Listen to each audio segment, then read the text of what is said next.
Welcome बच्चों। आज एक हम पाथफाइंडर की प्रॉब्लम डिस्कस करेंगे और इस प्रॉब्लम में जो भी कंसेप्ट इन्वॉल्व हैं मैं वो सब आपको समझाने के बाद एक मॉडिफाइड प्रॉब्लम दूंगा। वो बिल्कुल न्यू क्वेश्चन होगा, वो आपको कहीं पे भी किसी सोर्स पे मिलेगा नहीं। तो आप इस क्वेश्चन को समझने के बाद उस न्यू क्वेश्चन को अटेम्प्ट करिए, क्योंकि जेई में हमेशा न्यू क्वेश्चंस आते हैं। तो you should be habitual of handling entirely new question. तो पहले इस क्वेश्चन से हम स्टार्ट करते हैं। A dumbbell consists of two very small size balls A and B of masses M and M, capital M, fixed at the ends of a light rigid rod of length L। एक rod of length L है, light rod है और dumbbell बना हुआ है। A और B masses हैं दो और इनका इंक्लिनेशन एंगल थीटा है ग्राउंड से। और क्वेश्चन है find range of coefficient of friction between floor and the ball so that the ball starts sliding immediately after the dumbbell is released। जैसे ही डंबल को इस हाथ ने छोड़ा तुरंत ये बॉल खिसकने लग जाए। छोड़ रहे हैं इस बॉल को, खिसक रही है ये बॉल। माजरा क्या है, हो क्या रहा है इस क्वेश्चन में? सबसे पहले हमें इस क्वेश्चन की फिजिकल क्या एक्टिविटी हो रही है वो हमें देखना है। तो देखो यहाँ पे जैसे ही इसने ये हाथ ने बॉल छोड़ी, इस बॉल के ऊपर एक फोर्स नीचे की ओर लगेगा। कितना? स्मॉल एम जी, क्योंकि इसका मॉस है स्मॉल एम। अब इस एम जी का एक कंपोनेंट इस रॉड की ओर भी लगेगा। कितना? एम जी साइन थीटा। ठीक है, ये क्या करेगा? ये इस रॉड को कंप्रेस करेगा, पुश करने की कोशिश करेगा। दैट मीन्स ये रॉड ये अंडर कंप्रेशन है। जैसे रस्सी में टेंशन होता है वैसे ही इस रॉड में कंप्रेशन है। मान लेते हैं वो कंप्रेशन फोर्स है एफ आर, जो कि डेवलप हुई है इस रॉड में जैसे ही इस हाथ ने कोई बॉल को छोड़ा। अब ये कंप्रेशन क्या करेगा? रॉड अगर कंप्रेस हो रहा है तो इस बॉल को भी ये पीछे की ओर फेंकेगा, पुश करेगा एफ आर पे।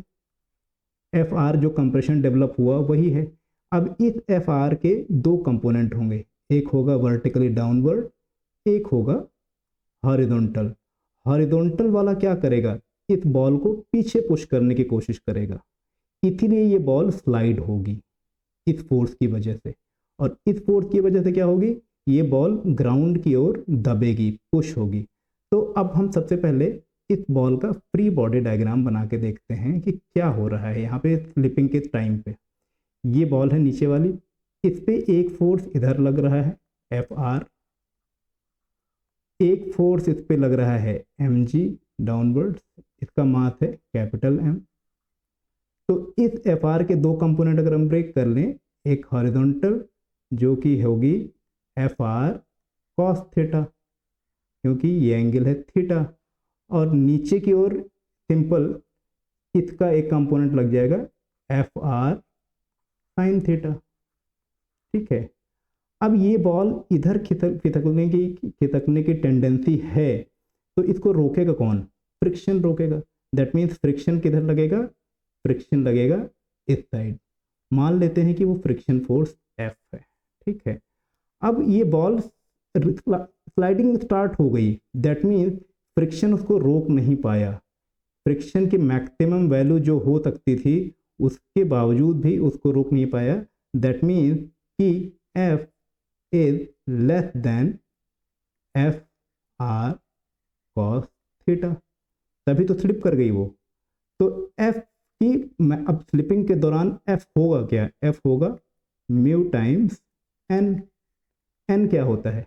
एन है नॉर्मल रिएक्शन, जो कि इस बॉल पे ऊपर की ओर लगेगा। अब ये बॉल इसी सरफेस पे ही मूव करेगी, इसमें कोई डाउट नहीं है, ऊपर तो मूव करेगी नहीं। That means vertical forces balance होंगी। तो हम क्या लिख सकते हैं? नीचे वाला ये पूरा ये बराबर होगा किसके? एन के।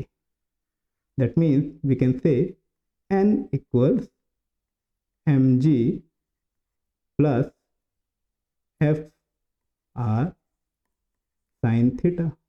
ठीक है, एन की वैल्यू ये आ गई। अब तुम ये देखो कि एफ आर हमें निकालना है, एफ आर। ठीक है, एफ आर निकालना है, और वो कैसे निकल सकता है? अगर हम इस बॉल का फ्री बॉडी डायग्राम बनाएं तो देख लेते हैं कैसे। ये मान लिया कि नीचे वाला बॉल है और ये मान लिया कि ऊपर वाला बॉल है, ठीक है।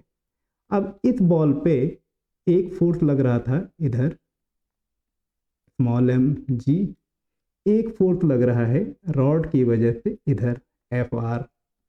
अब तुम ये बताओ, क्या ये बॉल रॉड के अलोंग मूव कर सकती है क्या?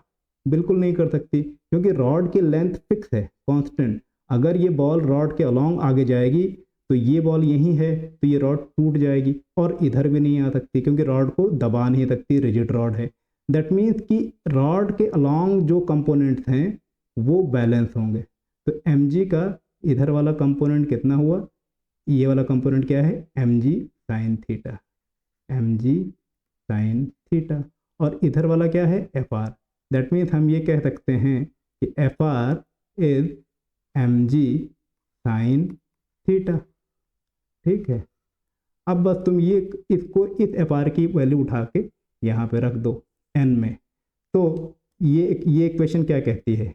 Mu N, that means N की वैल्यू रख लो, mu times M ji plus F R sine theta must be less than F R cos theta, ठीक है। अब तुम और नीचे देखो, एफ आर की वैल्यू ये रख दो, F R is equal to M ji sine theta हमने लिखा। तो दैट मीन्स हम ये कह सकते हैं कि mu is less than F R रख दो एम जी sine theta, M G sine theta cos theta upon M जी प्लस एफ आर, ये क्या है? M G sine square theta.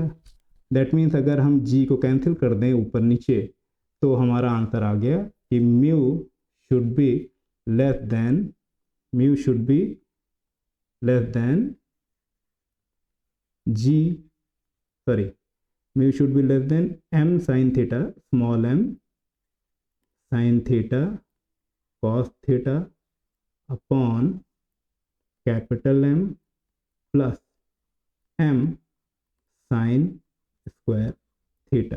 ये आ गया हमारा आंसर।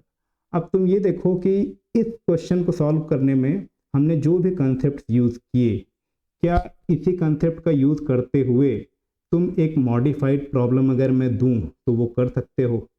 ट्राई करते हैं। आओ, ये क्वेश्चन को इग्नोर करके अब हम एक नया क्वेश्चन बनाते हैं। फ्रेम कर रहा हूँ मैं एक नया क्वेश्चन, इसको तुम ट्राई करो। ये बहुत ही अच्छा क्वेश्चन होगा और इससे तुम्हारी इस पूरे कंसेप्ट की प्रैक्टिस होगी।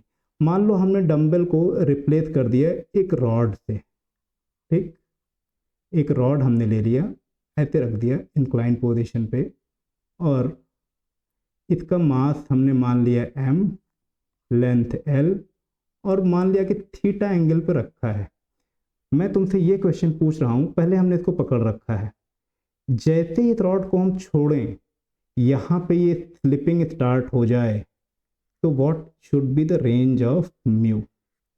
Find the mu, find the mu if rod begins sliding immediately after release, ठीक है। इस क्वेश्चन को अटेम्प्ट करो और इसको खोजने की कोशिश मत करना, क्योंकि ये कहीं भी तुम्हें न तो डाउट नट्स पे न तो गूगल पे कहीं नहीं मिलेगा। ये एंटायरली न्यू क्वेश्चन है जो कि मेरे दिमाग में आया और मैंने तुम्हें दिया। So try it, and if you have any questions, any doubts, then please feel free to ask. Thank you.